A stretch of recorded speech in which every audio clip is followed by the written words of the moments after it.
Pito. Ayan, 7 latag. Kaya marami yung binili kong kahoy or in order kasi inano ko na to, in-estimate ko na eh. Kaya magiging hagdan mamaya. May ano na yan, hagdan. Estimate ko na to eh. 4 yung latag, 4 yung lawak, 7 yung latag. Tapos yung kaya ginawa kong 30 piraso kasi para sa hagdan yung dalawa. Ayun, kulang na lang dito yung sa gilid, yung mahawakan sa gilid. Ayan, saka magpuputol na ng sanga kasi ano, may sanga sa ano, dadaanan. Mamaya puputulin na yan. Saka presko dito pag ganitong oras dun sa parteng may kahoy. Kaya maganda talaga yung may kahoy kasi yung simoy ng hangin ay nanggagaling dun sa mga dahon. Hangin, oxygen baga. So maganda yung oxygen nang galing sa kahoy. Plus yung galing pa sa labas na hangin. Pag malilim, masarap yung hangin. Kaya magandang tambayan dito sa taas pag medyo malilim. Pero mas maganda pa rin dito yung ano, bubong, para kung sakaling uulan, ambon, may tao dito sa ibabaw, hindi sila mababasa. Ayan. At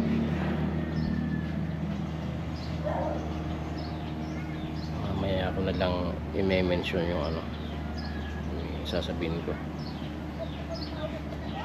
Pag natapos na yung hagdan, Ayan.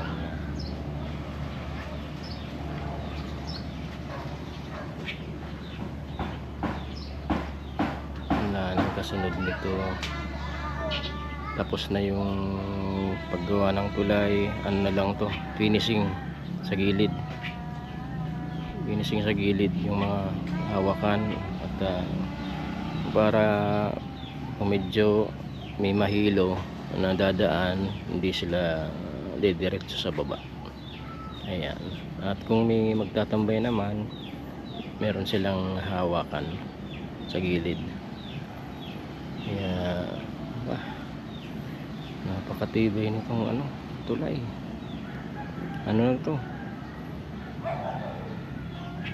pang matagalan to, mga lampas 5 taon. Abutin yung ano, lalampas ng 5 taon kasi yung mga poste, yung poste nung bahay na nasira dun sa taas, yun ang ginamit dito, malalaki. Yung mga support ay kukuha na lang ng kahit maliit na ano, yung kawayan o kahoy, kasi support na lang naman sila. Yung pinakang importante dito yung kinakabitan ng kahoy saka yung nagdudugtong, yun ang pinakang importanteng matibay. Yung purpose nung nasa gitna ay para hindi siya gumalaw sa gitna, hindi siya yung ano, yung bumababa taas. Yun ang purpose nung nasa gitna. Kaya dapat lang naman ano, kasi mahaba naman to, 12 feet. Gagawa na sila ng hagdan 12 feet o 6, lahat ng 12, 6 dun sa 6 dun, ano, gumawa ng sahod, pang sahod para hindi sila ano, lumalaw. Mamaya itong sangang to puputulin na to, hanggang dito pala yung tubig, oh. May souvenir pa, yung mga duming galing sa tubig, oh. Hindi na naalis dito sa taas ng sanga. Yung dito yung tubig ng Christine. Ayan, bantay ng bahay na yan, oh.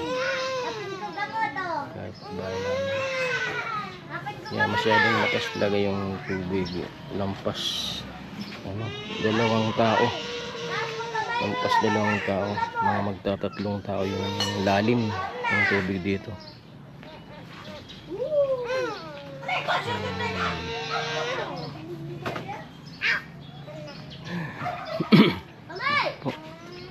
Balik po ulit tayo.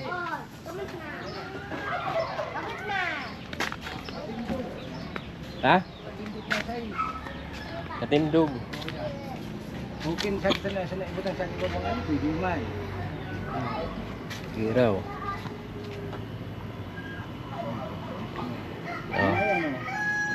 Ya, kay puan talagang agkulanding na usad. Agkuman kita gamito nung adto, ah. A few moments later. No.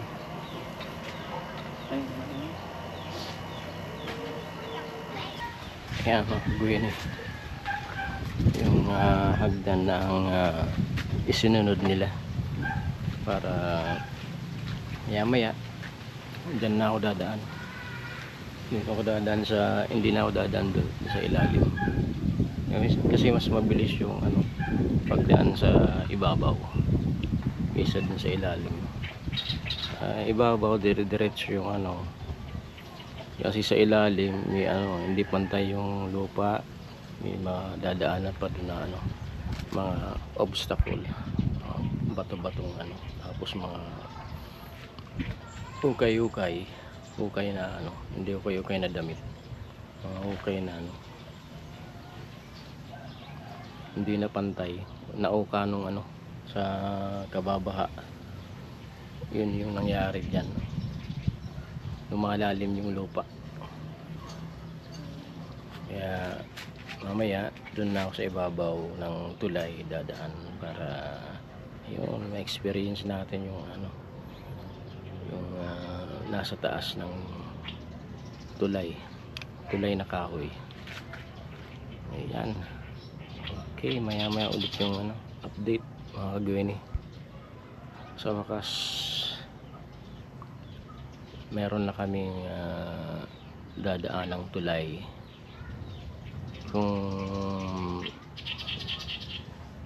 kung sa ano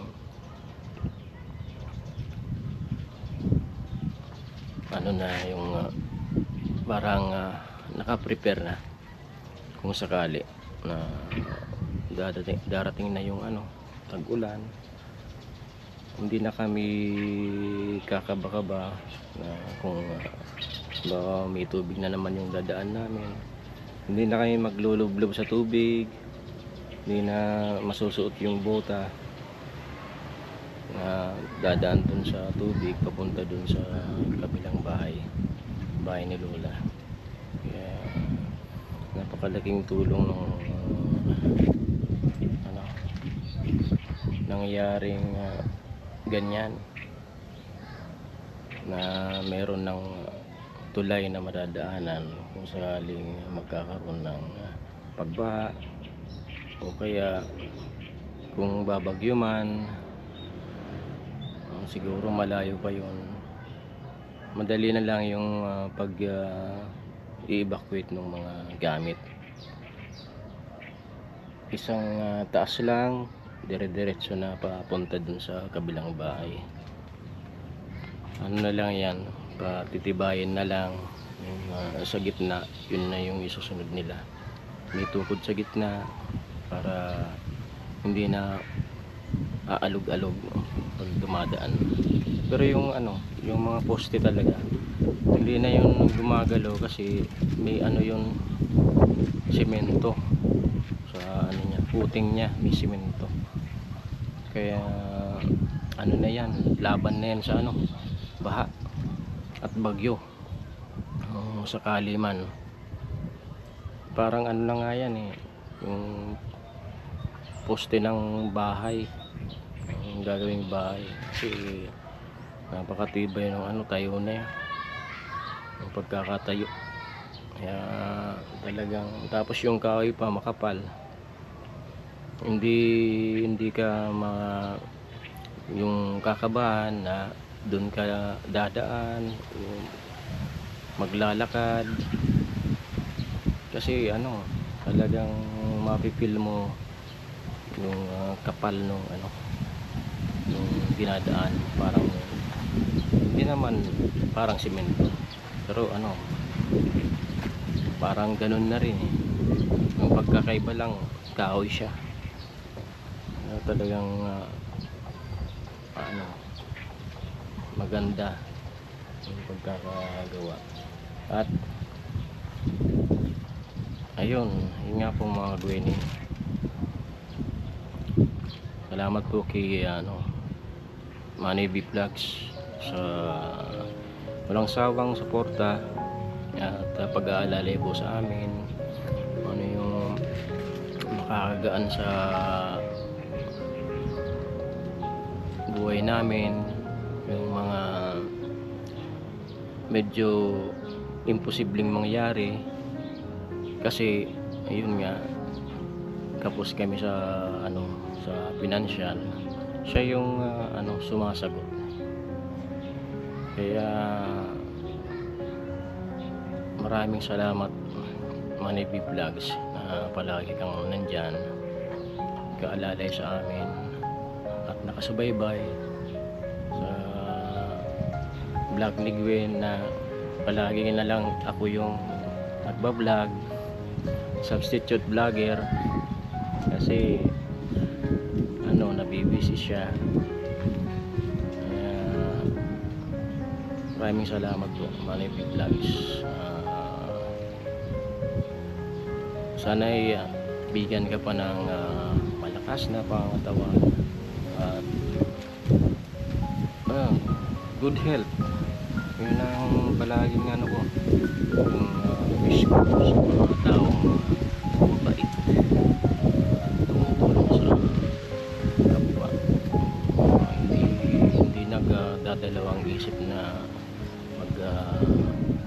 tulong, kung ano, yung talagang tulong na bukal sa loob nila, talagang napipil nila kung ano yung nararanasan namin sa sitwasyon namin sa buhay. Kaya talagang laking pasasalamat ko sa Panginoong Hesus, kasi ganun talaga pala yung ano, pag so matyaga kang maghintay, mabait ka at mapagkumbaba, talagang may ano, may darating na biyaya sa iyo kahit hindi mo hingin. Talagang kusang dadating yun. Kasi kami, hindi naman kami yung ano, yung talagang naghahangad ng ganon, gusto ko ng ganon, gusto ko ng ganito. Hindi, ano lang yan, nasa ano lang, nasa alanganin, sa ano, nasa alapab lang, nasa ano lang, nangangarap. Pero hindi kami yung talagang wala namang masamang mangarap, kasi wala namang bayad dyan eh. Ako nga, pag nangangarap ako, linulubos-lubos ko. Talagang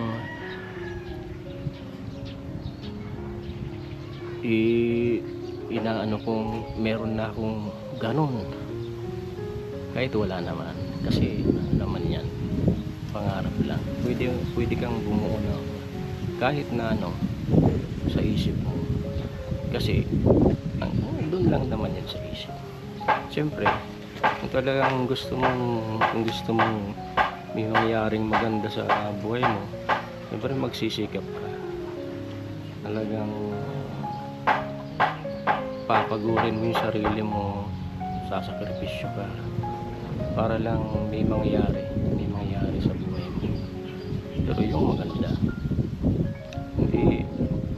Hindi ako nangarap na biglang umasenso pero sa maling ginagawa. Okay na ako sa ganito lang na ano, simple lang ang buhay, basta normal yung pamumuhay namin, walang hassle, malawak yung linalakaran, wala kang atraso sa kapwa mo. Yun, okay na yun sa akin. Kaya yun ang ina-advise ko sa mga anak ko, na sabi ko sa kanila, kung ano yung meron tayo, pwede namang makontento na muna tayo doon, yun na muna. Di siyempre kung magsisikap kayo, kung ano yung gusto nyo mangyari sa buhay nyo, kung ano yung gusto nyo makuha, makukuha nyo. Base na rin sa inyong pagsisikap, siyempre. Kasi hindi naman pwedeng basta mo na lang makuha yung gusto mo, na hindi mo pinaghihirapan. Pero sa nangyayari ngayon, talagang may mga bumababang angels. Sabi ko nga dun sa mga naunang vlog ko, angel in disguise. Ito yung mga sponsor na walang sawang umaalalay po sa amin. Hindi lang po si Manny B Vlogs, Kuya Jojo, nandyan rin. Tapos yung iba pang mga sponsor na tumulong po sa amin.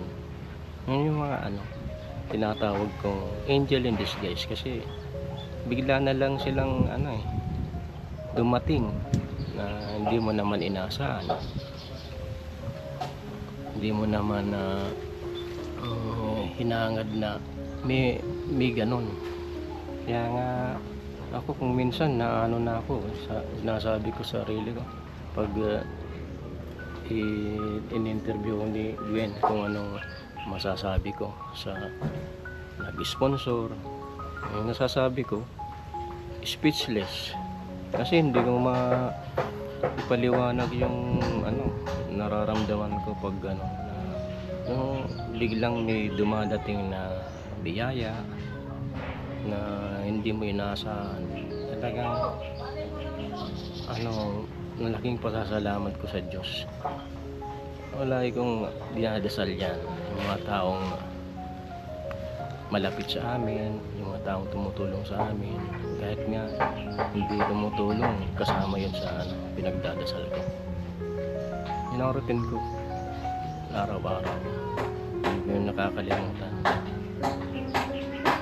Paggising sa umaga bago matulog sa gabi, talagang lagi akong nagpapasalamat kasi sa bawat gising, salamat sa Diyos kasi panibagong buhay, panibagong araw, panibagong pakikipagsapalaran o kaya patuloy na pakikipagsapalaran sa buhay kapag nagigising ka sa umaga. Ibig sabihin, kapag nagising ka araw-araw, gumigising ka araw-araw, ibig sabihin marami yung chances mo sa buhay. Kaya kung meron kang dapat baguhin habang nagigising ka pa, sige, baguhin mo. Kasi hindi natin alam kung hanggang saan yung hangganan ng buhay natin dito sa lupa. Kaya habang araw-araw gumigising tayo, gawin natin yung tama, kung ito yung dapat talagang gawin para sa atin, para sa pamilya natin, at kung meron tayo para sa kapwa natin, makatulong gaya ng ginagawa ng mga sponsor na talagang may mga bubuting kalooban. Hindi silang dadalawang isip na tumulong kung ano yung nasa loob nila, yun ang ginagawa nila, na walang inintay na kapalit. Yung lang nila, yung wish lang nila,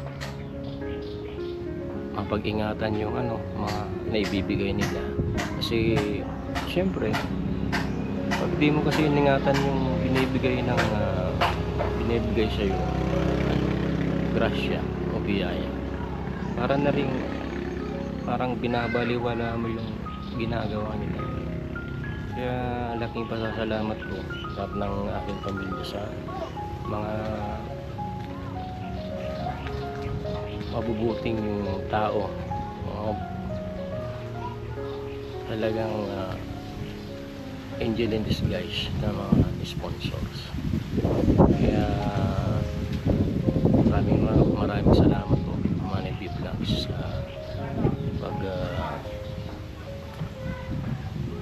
pagbawas doon sa mga dati naming pinapangarap.